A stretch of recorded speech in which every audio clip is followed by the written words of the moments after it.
Arrest হবে? মানে আমরা খুব চিন্তায় আছি যে এরকম ঘটনাগুলো ঘটছে।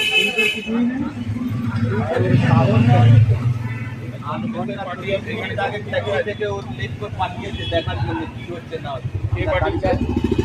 আধ ঘন্টা 40 মিনিট ওরা আধ ঘন্টা আগে আমরা এখানে দাঁড়িয়েছিলাম, ট্যাক্সি এলো, তারপর ওর মধ্যে 4 জন বসে আছে, ওদেরকে পাঠিয়েছে দেখার জন্য এখানে পুলিশ এসছে কিনা। সকাল থেকে পুরো ফাঁকা, কেউ নেই, সব পাঠিয়ে যাচ্ছে। এটা কালকে রাত্রিরে ছবি, হ্যাঁ এটা কাল পাঠিয়েছে।